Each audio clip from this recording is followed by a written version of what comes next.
Pemilu Palestina diobok-obok Israel, pemimpin ditekan habis-habisan agar tidak mencalonkan diri.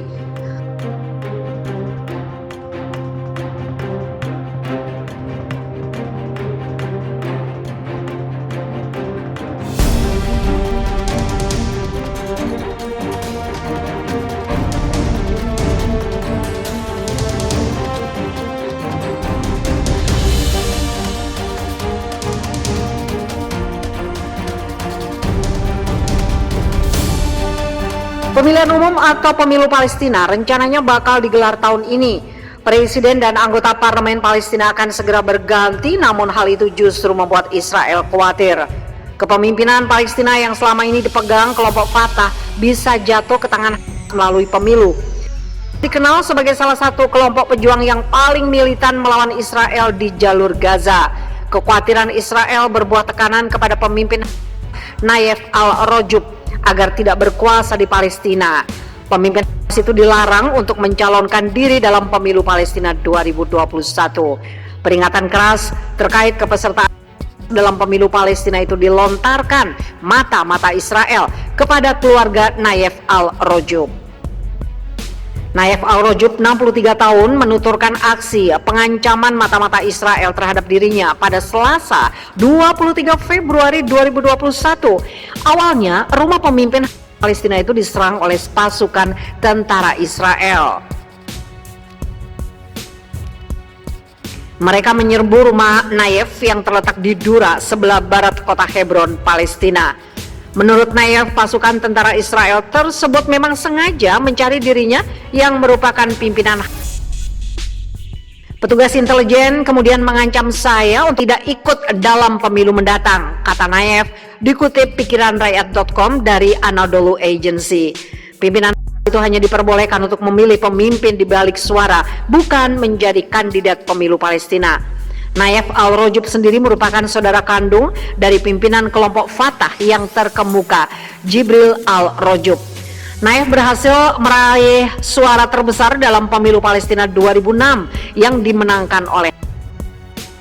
Setelahnya, Nayef menjadi anggota kabinet pemerintahan Palestina yang dipimpin oleh menjadikan Nayef sebagai Menteri Wakaf Palestina. Sebelum menjadi menteri, Nayef pernah ditahan oleh pasukan Israel dan dipenjara selama lebih dari 8 tahun.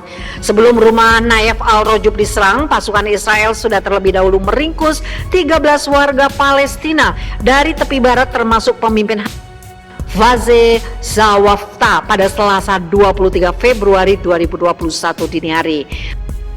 Saat ini menguasai jalur Gaza Palestina. Mereka mengecam tindakan Israel menangkapi anggota di tepi barat. Operasi penangkapan massal oleh Israel semakin sering terjadi menjelang pemilu Palestina 2021. Selama beberapa bulan terakhir, sejumlah anggota ditangkap oleh pasukan Israel. Israel sengaja melancarkan operasi penangkapan massal demi mengobok-obok pemilu Palestina 2021 dan mempengaruhi hasilnya. Pemilu Palestina rencananya akan digelar secara bertahap. Pemilu legislatif Palestina akan digelar pada Sabtu 22 Mei 2021 mendatang. Pemilu Presiden Palestina akan digelar pada Sabtu 31 Juli 2021 dan Pemilu Dewan Nasional Palestina akan digelar pada Selasa 31 Agustus 2021.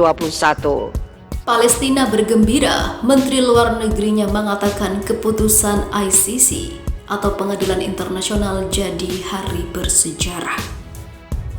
Banyak warga Palestina menilai keputusan Mahkamah Pidana Internasional atau International Criminal Court atau ICC yang menempatkan wilayah Palestina jadi bagian yurisdiksi sebagai langkah hukum yang terlambat, khususnya bagi para korban kekerasan Israel. Namun, bagi sejumlah warga Israel, keputusan ICC itu mengkhawatirkan mereka karena beranggapan kelompoknya adalah orang-orang baik yang berusaha membela diri dari ancaman kekerasan bangsa Palestina. Putusan ICC yang diumumkan oleh 3 hakim saat sidang pra-peradilan Jumat 5 Februari 2021 dapat menjadi dasar hukum untuk penyelidikan kasus pidana yang dilakukan organisasi bersenjata di Israel dan Palestina termasuk Hamas. Namun ICC belum memerintahkan penyelidikan apapun dalam waktu dekat. Jaksa ICC Fatou Bensouda mengatakan ia masih akan mempelajari putusan tersebut. Menurut dia, putusan itu dapat jadi dasar penyelidikan perang Gaza yang melibatkan Israel dan juga Hamas pada tahun 2014, serta insiden bentrok massa dan aparat saat unjuk rasa di perbatasan Gaza pada tahun 2018. Putusan hakim itu juga dapat jadi dasar penyelidikan pembangunan pemukiman ilegal yang dilakukan Israel di beberapa daerah, misalnya tepi barat dan juga Yerusalem Timur, kata Bensouda. Seorang warga Palestina, Taufik Abu Jamal, tinggal di Khan Younis, Gaza, mengaku 24 anggota keluarganya harus pergi akibat serangan udara Israel selama perang selama 7 hari pada 2014 lalu. Konflik bersenjata itu menyebabkan 2.100 orang warga Palestina harus kehilangan nyawa, yang sebagian besar adalah warga sipil dan 67 tentara Israel serta 6 warga sipil Israel. Abu Jamal menilai keputusan ICC itu sebagai upaya mendapatkan keadilan yang terlambat tetapi lebih baik daripada tidak sama sekali. Kami tidak percaya dengan pengadilan Israel, dikutip Reuters, dirilis antara 7 Februari 2021. Pengadilan militer Israel yang menggelar penyelidikan untuk pertempuran di Khan Younis memutuskan serangan udara itu sah secara hukum karena hanya menargetkan para militan. Dalam kesempatan terpisah, seorang warga Israel, Gadi Yarkoni, yang tinggal di Eshkol, daerah perbatasan Gaza, mengatakan ia kehilangan 2 kakinya akibat serangan. Yarkoni mengaku geram terhadap putusan ICC. Kami ini orang baik di sini. Kami tidak menembak anak-anak yang tidak bersalah, tetapi mereka menyerang kami untuk menghabisi warga kami. Saya menangis untuk 3 warga sipil yang tewas di Gaza tepi barat, tetapi kami mempertahankan daerah kami, kata dia. Walaupun demikian, 2 kubu itu menyepakati satu hal, yaitu mereka tidak berharap ICC dapat mengakhiri konflik antara Israel dan Palestina. Sementara itu, seorang pejabat pemerintah Israel yang meminta agar tidak disebut namanya mengatakan bukan berarti ICC akan menerbitkan surat penangkapan besok. Ia menambahkan Israel adalah berkoordinasi dengan Amerika Serikat untuk menanggapi putusan ICC. Menurut dia, keputusan itu politis. Banyak rintangan. Seorang pengacara internasional dan juga mantan penasihat hukum Organisasi Pembebasan Palestina, Diana Butu, mengatakan masih banyak tantangan yang harus dihadapi warga Palestina.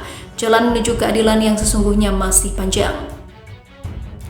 ICC tentu akan menghadapi banyak tekanan politik untuk tidak menindaklanjuti putusan itu, kata Butu. Ia mengatakan putusan itu bukan sikap keras pertama Mahkamah Internasional karena sebelumnya ada putusan yang menyebut aksi pendudukan Israel sebagai perbuatan ilegal.